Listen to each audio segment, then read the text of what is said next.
The way that we talk to each other, the way that we talk to ourselves in our head, the way that we refer to our colleagues is absolutely paramount to making sure that we've got a really inclusive and positive working environment for everybody. Right now, I'm making shapes with my mouth as I exhale, and they're creating air vibrations that are coming to you, hitting your eardrums, and if you're fortunate enough to have full or partial hearing, they're creating images and ideas in your brain. They're creating thoughts.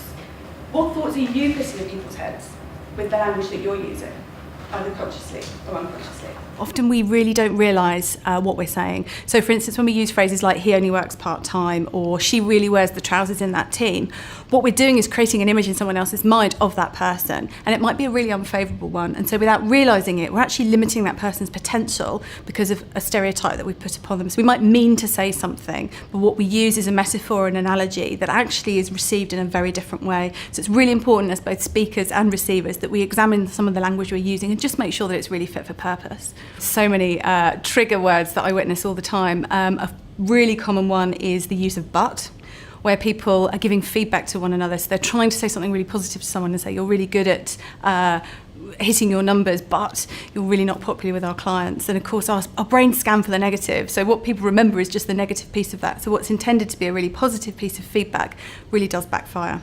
When you have your performance review and they say, oh, you've done all these things really well, but there's this area, opportunity for growth or area for development, that tends to be the one that we go home and go, oh, that's really unfair, oh, I should really do that, oh, I feel really terrible about that. If I had a penny for every time I heard someone say sorry, it's okay to apologise if you've done something wrong, but we hear it all the time of people just undermining what they're saying. So they say, oh, sorry, do you have a minute? Oh, sorry, can I just ask a question? Oh, sorry, I didn't mean to interrupt you. And it's really, really undermining their credibility. It's much better to just say, I have a question.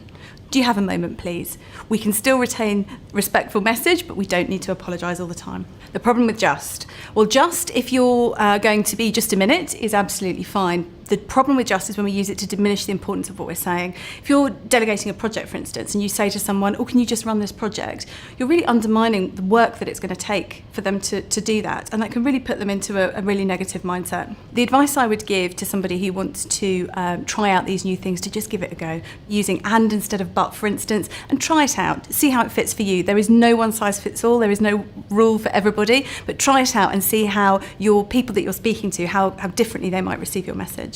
I think organisations can do a lot. I think in terms of empowering people with their language, leaders can do a lot to instill that within an organisation. So asking your teams to come to you with solutions using language like, I intend to do the following, rather than coming and asking for permission. Using empowering language like, I will refer this internally, I'm choosing to do this, as opposed to, I have to refer this, or I need to get somebody's support. Encouraging people to use that language really embeds a culture that's a much more positive and empowering one for everybody. The net result of people being aware of their language is better performance, more fun. We don't want to work in a sterile environment. We don't want to have to watch everything we say. And I think if we are generally more aware of what we're saying, we can have a much more relaxed time, have much more productive team. Everyone can feel included, not excluded, and everyone has a chance to thrive and bring their whole self to work.